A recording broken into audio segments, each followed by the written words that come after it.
Welcome to 2025 and welcome to the January edition of the Scardello Cheese Club.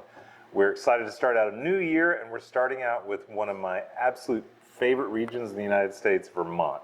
So all of our cheeses are from the great state of Vermont. Yeah, I think this was a harder month to pick cheeses because there's so many great options that we can go to, but I'm confident that we got stuff that are really tasty, fun, and covers different categories of the cheeses from Vermont. Yeah, we wanted to give you a great variety, but we also didn't want to get too weird. Like there's definitely a way to get too weird when it comes to certain areas of cheese, and I feel like we didn't do that here. So let's start out with something just very, very straightforward, but absolutely one of my favorite cheddars, and that is Cabot Clothbound. Yeah, Cabot Clothbound is probably one of our staff favorites, and also a cheese that we carry in the case at all times.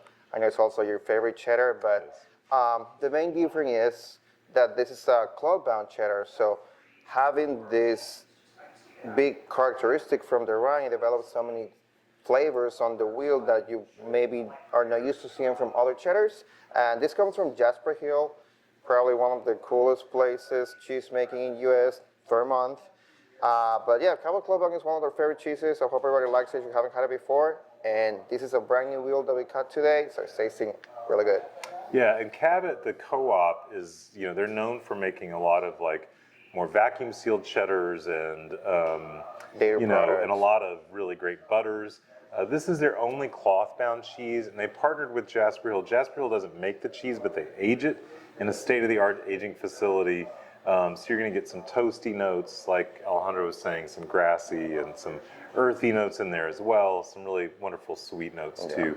It's just a really classic Vermont-style cheddar. And I do think, like when we talk about wine and wine regions and them having like certain qualities, like if you're making a California cab, like there are qualities around that. Vermont cheddar is one of those that definitely has its own like quality. If you taste the cheddar from Vermont, you definitely get that.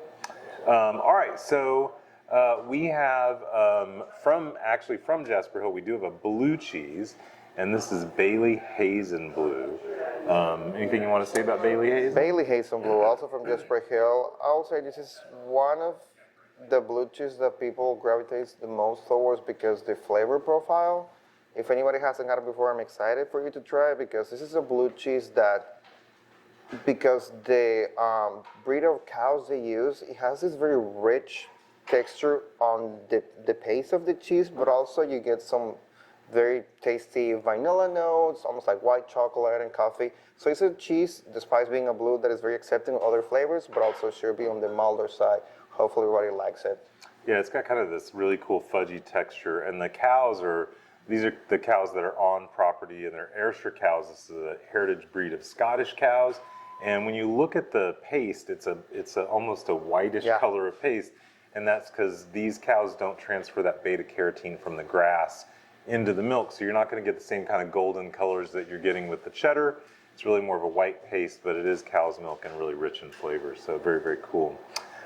We have an American original, like a real American original, called Cornerstone. That's this guy here.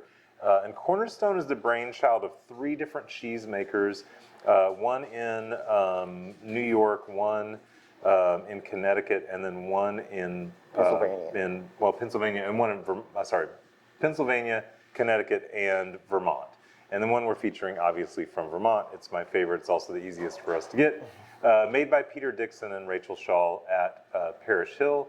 And what's cool about Cornerstone is that this cheese, they basically put rules around it. And what they wanted to explore was what would happen if we all made the exact same cheese, but the only difference is the terroir, right? The elements around us. So the cow's milk that we're using that's pastured on our pastures, we're using raw milk cultures that we've cultivated from our own milk. We're aging it in our aging facilities. So those are really the difference. But the shape of the cheese, the process that it's made, all of those things are exactly the same. But when you taste Cornerstone from these 3 different producers, and I have had the chance to do that, they're very different cheeses because of where they come from. But this is just a really unique cheese. Yeah, it's a fun cheese, and every time, we haven't had this very often, or at least the whole time that I've been working here, this is probably the 3rd wheel that I get to try.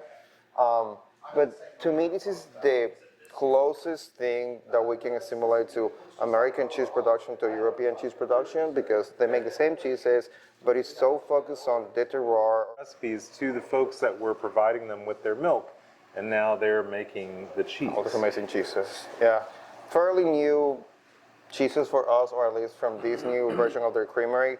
But it's an Alpine cheese that we already done Alpine November, so hopefully everybody remembers all those things from the club. But it's one of an Alpines that also is on the younger side, so it develops these sweeter notes and not a lot of crystallization, but the texture of the cheese is really delicious. It's really fun to see that we can have something like an Alpine that doesn't have to be from Europe and it can just be from Vermont, but you still get all these nutty and sweeter flavors. Yeah, very, very cool. And then also with our standard club, we've got a couple of fun accompaniments. As usual, we have a sour cherry spread. And I will say it's a very misleading title because it's really not sour. It is cherry, but it's not sour.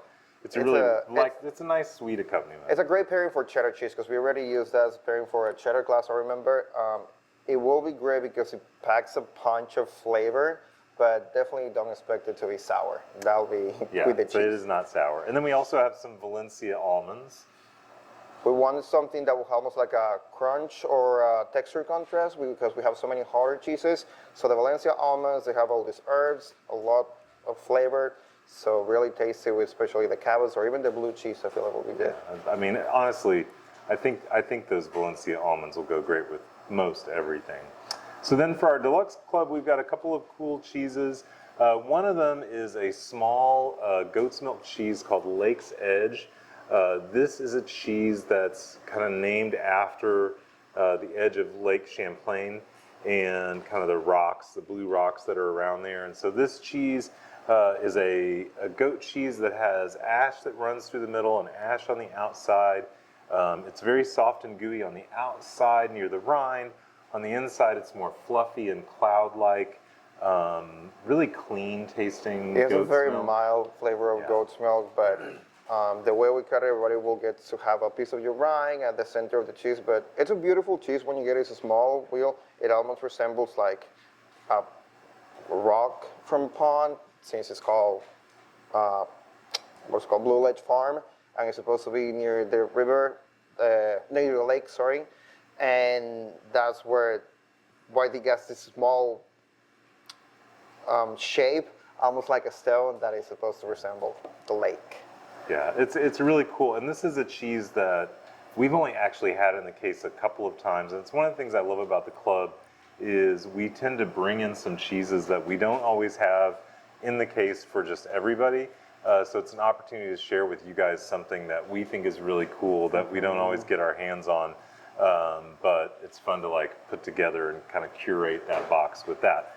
And speaking of things we don't always get our hands on, another cheese that we have is this raw milk cow's cheese from Vermont, and this is our swallowtail, and this is a little tome. So tome is a cheese word that doesn't really have a whole lot of defined meaning. It's usually a small to medium-sized round cheese with a natural rind. A lot of times when it's European, it's going to be from a mountainous region, but that's really kind of it. One of my favorite cheese books, and it's surprising that I would have a favorite cheese book, but in it the author makes these hard goat cheeses and he calls one of them a tome. And the way he puts it is, this is going to tell the story of this spring day when the goats were out eating this certain thing, and when I open it up in winter, I'm going to remember that. And I thought that was kind of a really cool way to think about cheese. But this tome, there's a lot of flavor going on here. They're small wheels, but they pack some punch to them. Yeah, I was going to say, that's a very accurate explanation because always these tomes or all these cheeses in the same format, they have a very rough looking rind that it doesn't assimilate to what's under the rind, but the base of the cheese is beautiful, softer, creamy, a little bit of like almost like mushroomy. Oh, there goes our light. Sorry. But it's a delicious cheese. Yeah, it's a really cool one, and I'm excited for you guys to try that. And then we've got a couple of fun accompaniments for the deluxe package as well. The first of which is a chestnut honey. I know that your club says oak honey, and we're sorry that was a typo. that did not work out the way we wanted, but the chestnut honey, once again, a dark honey. I really love dark honey, especially with blue cheese, but that darker honey will be really good with all the cheeses with kind of bigger flavors, because dark honey just has that kind of oomph to it. Woodsy notes that will complement really well how also bold the cheeses are in flavor. Yeah. And then Our last accompaniment, we had to have this because Vermont, I feel like we had cheddar-like cheeses, but also something that is really cool for us, and we love a lot the cabots. So we have to do pickles or any pickle items. So we're doing T-Rex pickles that are made here in Dallas, and they're delicious. We love them. I mean, even your handout says our favorite shop pickles because they really are, but they pack so much flavor, and it's a perfect accompaniment to cut through the other richness of your cheese. Yeah, they're dill chips, but the chips are really crisp. It's a lot of dill flavor, which I really like, but not bitter in any way. There's a nice sweetness to them. Yeah. And like Alejandro said, just a really great accompaniment with cheese. So that's what we've got for you guys this month. We're super excited. We're also really excited about planning out the upcoming year. We're going to have lots of really interesting and fun selections coming up, so lots to look forward to. We hope you really enjoy this club. If you have any questions, comments, anything you really love, suggestions, please shoot me an email, rich@scardellocheese.com. It's the only one on the website as well. I'd love to hear from you, hear what you think. Send us pictures of your cheese plate. We'll post them on our socials. Anyway, thank you guys, and Happy New Year, and we look forward to seeing you again soon.